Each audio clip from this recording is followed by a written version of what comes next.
যদি সুযোগ থাকে আলাপ আলোচনার মাধ্যমে এই জুলাই ঘোষণাপত্রের সংশোধনী আনা দরকার। ঢাকঢোল পিটিয়ে একটা ঘোষণাপত্র দেওয়ার বিষয় জাতির সামনে হাজির করলেন, সেটাতেও শুভঙ্করের ফাঁকি রয়েছে। গতকালকে বাংলাদেশের জন্য একটি ঐতিহাসিক দিন ছিল। সেই দিনে আরেকটি নতুন ইতিহাসের সৃষ্টি হয়েছে জুলাই ঘোষণাপত্র প্রদানের মাধ্যমে। সরকারের প্রধান, তাকে ধন্যবাদ জানাতে হয়, কিন্তু আসলে আমরা পুরোপুরি সন্তুষ্ট নয় এমন একটা অবস্থায়, অর্ধেক সন্তুষ্টি নিয়ে অর্ধেক অসন্তুষ্টি নিয়ে সরকারকে আমাদের ধন্যবাদ জানাতে হচ্ছে।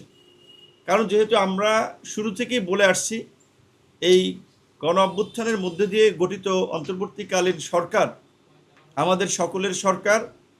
এই সরকারের ব্যর্থতা মানে আমাদের সকলের ব্যর্থতা। এই সরকারের ব্যর্থতা মানে দেশ আর একটা নতুন সংকটে পতিত হওয়া। সেই জায়গা থেকে আমরা সরকারকে ওন করেছি, ধারণ করেছি, কিন্তু প্রকৃত অর্থে আমরা সরকারকে যতটা ধারণ করেছি, সরকার আমাদেরকে ততটা ধারণ করে নাই। সরকার শুধু ধারণ করেছে এনসিপিকে, যেই কারণে সমস্ত কর্মকাণ্ডে দেখবেন এনসিপির একটা প্রাধান্য, সদ্য নতুন দল, গঠিত দল। এমনকি এই যে ঐতিহাসিক জুলাই ঘোষণাপত্র দেওয়া হলো, ভাই ইতিহাস টেনে গালগপ্প অনেক করা যায়, কিন্তু যে কোনো একটা বিষয়ে আপনাকে টু দ্য পয়েন্টে আসতে হয়, সামারিতে আসতে হয়।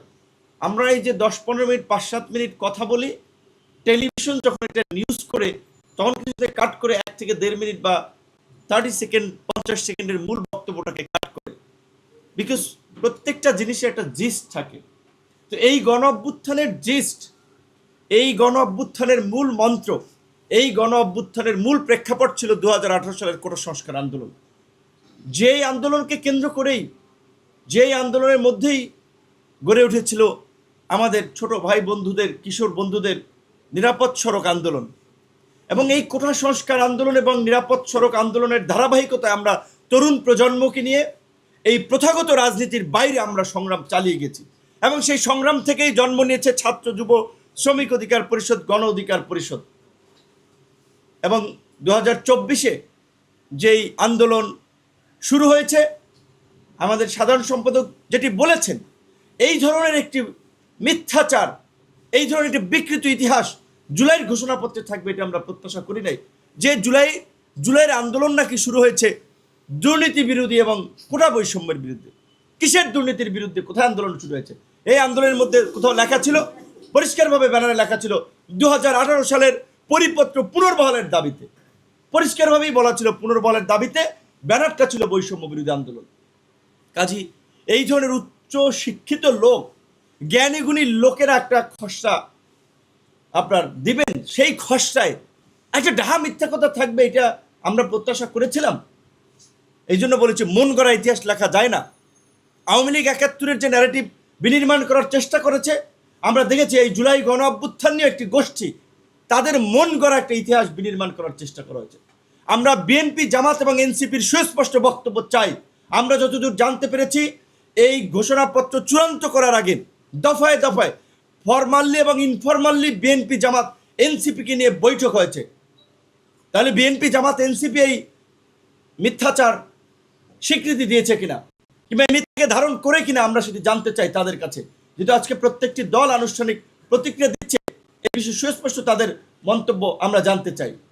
যেখানে আমরা বারবার এই আওয়ামী ফ্যাসিবাদকে নিয়ে সমালোচনা করি, মুক্তিযুদ্ধের এককেন্দ্রিক বয়ান নিয়ে আমরা সমালোচনা করি, তাহলে কেন আমরা এই জুলাইয়ের গণ অভ্যুত্থানের 1 বছরে আমরা শহীদদের সংখ্যা নির্ণয় করতে পারলাম না? কেন এই ধরনের একটা বড় ডিস্টেন্স, যেখানে জাতিসংঘ বলছে 1400, সরকারি হিসেবে 836, বেসরকারি হিসেবে কেউ বলছে 1000 খানেক, কেন এই ধরনের তারতম্য হবে?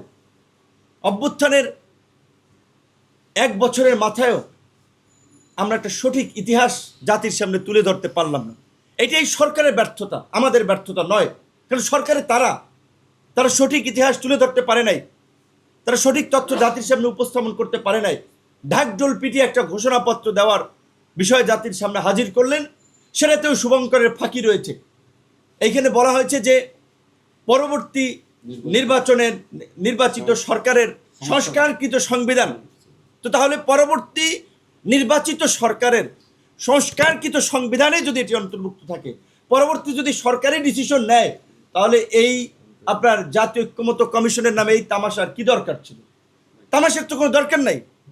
আমরা প্রায় 2 মাস সমস্ত কর্মকাণ্ড বাদ দিয়ে পরিবারকে বঞ্চিত করে এইখানে মানে ওই যে অফিসের মতো আপনার সকাল 11টায় আলোচনা শুরু হয়েছে, বিকাল 5টা, এবং শেষ দিকে আপনারা দেখেছেন 10টা 11টার দিকে আপনার আলোচনা শেষ হয়েছে। আমরা বারবার বলেছিলাম যেই সংস্কারগুলো নির্বাচনের আগে আইনি ভিত্তি এবং বৈধতা দেওয়া যায়, সেগুলোকে বৈধতা এবং আইনি ভিত্তি দিতে হবে, এবং এই জুলাই সনদের ভিত্তিতে আগামীর বাংলাদেশ পরিচালিত হবে।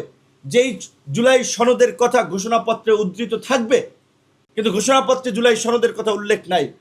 যখন বলা হয়েছে যে এই ডিক্লারেশন আপনার সংবিধানে সন্নিবেশিত থাকবে, সেখানে যদি এইভাবে বলা থাকতো যে এই জন আকাঙ্ক্ষার বাস্তবায়নে একটি জুলাই সনদ রচিত হবে, এই কথাটুকু যদি উল্লেখ থাকতো, তাহলে এই সনদের একটা স্ট্রং আইনি বৈধতা বা ভিত্তি থাকতো। সেটি হয় নাই। তাই আমরা পরিষ্কারভাবেই বলতে চাই যে আমরা যদি আজকে বিভাজিত অবস্থান নেই, তাহলে তো পতিত স্বৈরাচার এবং ফ্যাসিবাদ এবং তার দোসররা অট্টহাসিতে মেতে উঠবেন। তাই আমরা পরিষ্কারভাবেই বলতে চাই, এখনও যদি সুযোগ থাকে আলাপ আলোচনার মাধ্যমে এই জুলাই ঘোষণাপত্রের সংশোধনী আনা দরকার। এবং বিশেষ করে মূল বিষয় কি এই আন্দোলনে যে ভাই, ব্রিটিশ বিরোধী উপনিবেশিকবাদ 47-এর আন্দোলন 71-এর মুক্তিযুদ্ধ গণ অভ্যুত্থানের প্রেক্ষাপট তৈরি করে নাই। 71-এর মুক্তিযুদ্ধের মধ্যে দিয়ে তো আমরা একটা স্বাধীন সার্বভৌম ভূখণ্ড পেয়েছি।